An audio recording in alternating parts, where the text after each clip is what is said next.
هەرچی کاڵا و شتومەکە لە جیانە بەرز بۆتەوە تێچووی بەرەمێنان زیادی کردووە کرێی گواستنەوە زیادی کردووە ئەم وای کردووە خەڵک ئەو شتێک کە جارانیان کڕی ئێستا زۆر بە گرانتر بیکڕن یەکێک لەو شتانی کە زۆر گران بووە قوماشە هاتوومەتە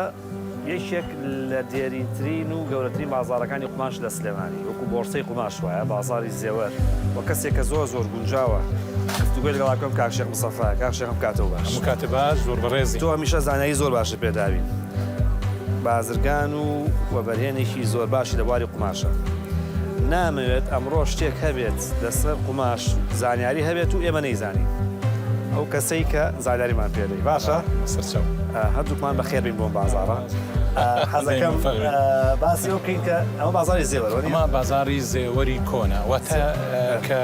دروست بووە قوماش فرۆشتن لە سلێمانیدا لە هەفتاکانە لێرە سەری هەڵاوە واتە لەم بازاڕەیە هەنێ لە بازرگانەکان کە سەرەتا دروست بوون جاران کەسێک بازرگان بووایە ئیتر یان کام فڵانکەس بازرگانە بەس ئیشی قوماش هەر کاتێک ئیشی قوماشی بکردایە پیانەوت بازرگان بە سلێمانی لە هەولێریش پیانەوت بەزاست.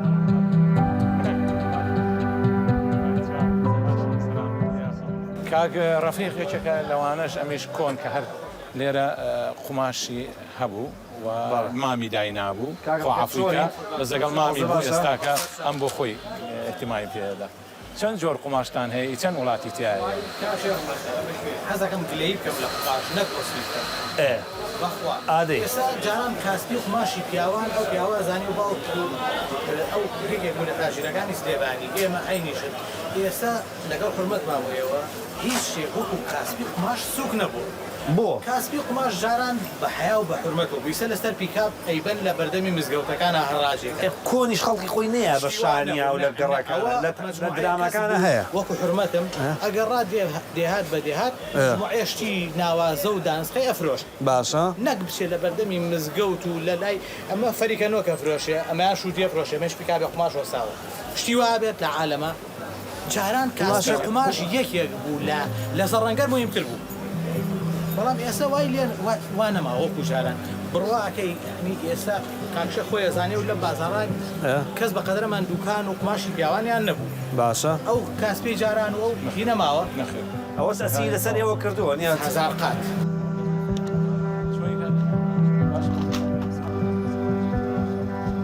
ئەمە کوڕی کاک کەریم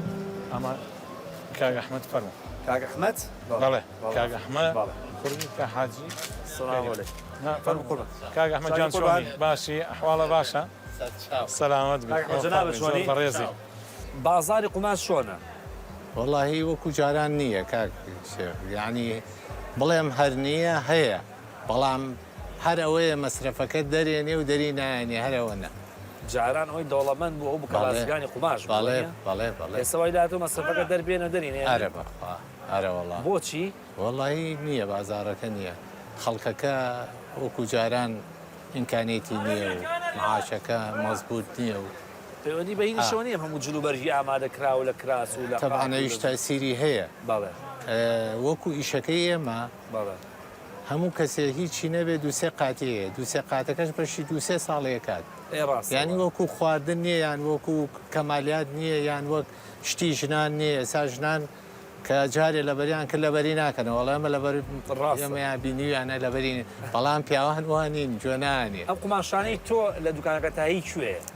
قوربان ئەمە تورکی تایە سینی تایە هندی تایە ئێرانی تایە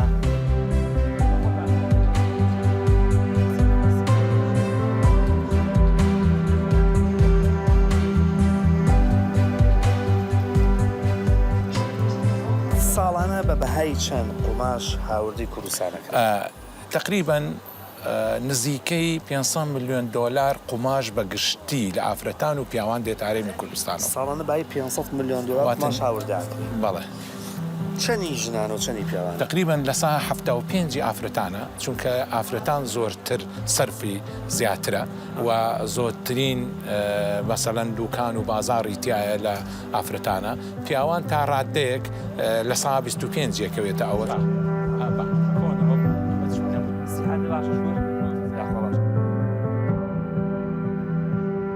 ئەو قوماشەی کە هێنی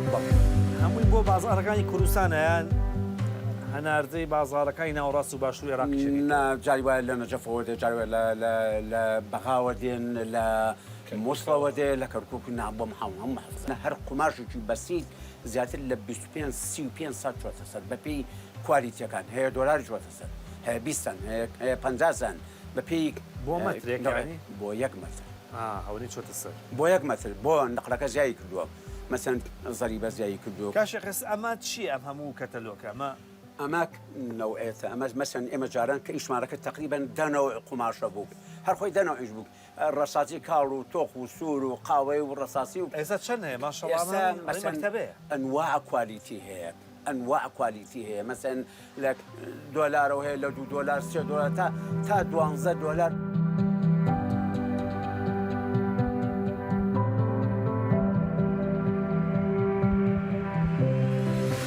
زۆر باش ئێستا توێتە دوکانی کاکشێ حەڵە و سێ کەسی لە دوکانەکە ڕێژەی شێخ لە سەیە کاشێ مەرحەبا سەر چاو بەخێرات سەر چاو یاخوا بەخێر بێت ئەمما ئەوەی خوا بازاڕی یاوی لەخوا بەزیاوێ باشە تۆ لە ساڵی چەندەوە لەم بوارەکارە من لە ساڵی 2001ەوە لەم بوارەیە 20 ساڵ لە بواری قماشەکارە بەڵام 20 ساڵ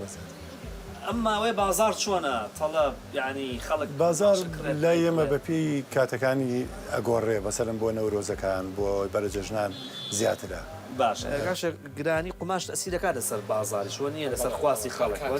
هەر کاتێک دیگە ببینی مەسەرەن قماش لە شوێنی خۆی گران ببێ یاخود لە بازار گران ببێ تا ڕادەیەگانی ئەو کاتانە قماش زیاتر سەرفی کەمترە بێ باش کاشە ئەم گرانی کە ئێستا هێ لە نرخی قماشە قەت ئاوەشتی وا ڕوویاوە بۆ شوەی ئێستا گران بۆرە باڵێ ڕووی نەخێر زۆر باش ئێمە لە دوکانەکەی تۆ حەزەکەین کاشە مستەفانێ گفتوگۆ بکەین فەرموو لە خزمەتە چاوەکەم سپاس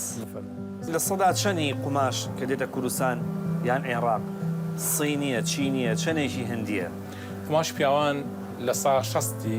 هەندیە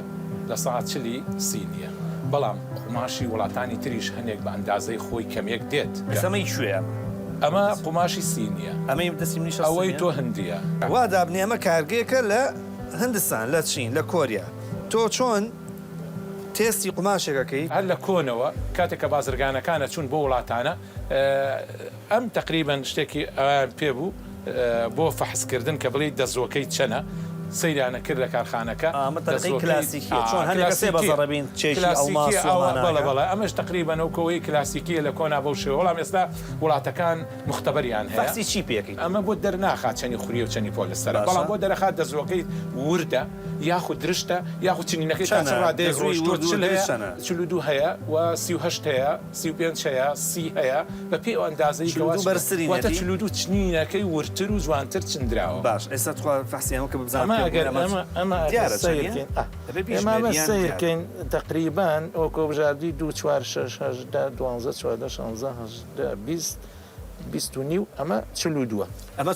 جوانرا وردە زۆر وردە منیش نایزانە بەس ئەو ئینانەی کەواینەکەی ئەیبژێری بە چەند وایە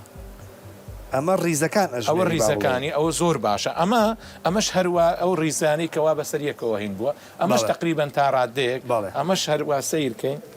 ئەمەش هەروەکو ئەوە چنینەکەی وا بووە چینەکە هەر وردە ورچندراوە شخکەما گرن بەدەستانەوە لەوێتر ئەو کە هەستەکەەوە ئامعلوماتێکی باشت هەیە ئێستا من شاویگرم بەدەستمۆستەکان و بەستەکان مشکلە نییە میمەوەی زانێ ئەو بۆ دڕوونەکاتەوە زیاتر خۆی ئەو زیاتر بۆ دڕوونەکاتەوە بەو شێوەیە بەڵام ئەو باڵین تەکنۆلۆژیای پێشکەوتوتر هەیە بەس ئەمە ڕێگاکی تەقلیدی بەڵام تەقلیدیە ئێستا مختبەری خۆیانە ئێستا ئەگەرەوە پیشان بێ ئەڵێ ئەوە ئێمە وەرە ژووری مختبەرمان هەیە کوالیتی کۆنتترۆلمان هەیە خۆمان لەوێ مختبەرەکە زیاتر بۆ ڕوونەکاتەوە ئەتوە سێرێکی من خۆم بۆ بکەم چاکەتی بەرمزان ئەمە بە نزیکی شەرت نییە بێت ئەمە شەرێکێکە لەوانە هەر ئەمەش چنینەکەی زۆر وردە زۆر باشە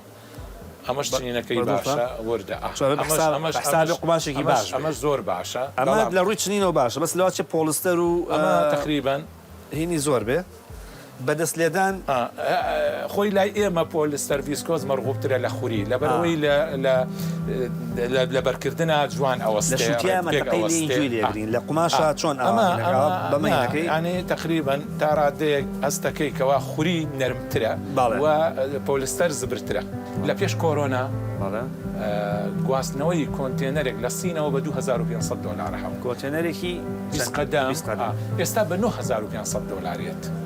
یعنی لە سا 400 زیادی کرد مەسان قماشە بە دۆلارێکە ئێستا بۆ بە $20 هەر لەوێ لەبەرچی لەبەر ئەوەی ئەمە زۆربەی بە نەوت دروست دەکرێن لە مشتقاتی نەوت لە ئەخیرا لە سەدا چەند نرخی قماشە نەبەر هەندێک قماشەیە لە سا 25 زیای کرد لە سا 30 زیایی کردووە ئەزا لە سا 35 زیای بە پێی جۆری شارەکە وڵاتەکە کە دێ بۆ ئێرە چەندێکە قماشی ئۆکراینتان نێنەوە وەڵا 6 ساڵە ئۆکرانیمان نهێناوە چونکە ئۆکرانی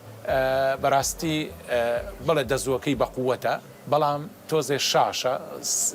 چلودو نییە وەگرانتریشە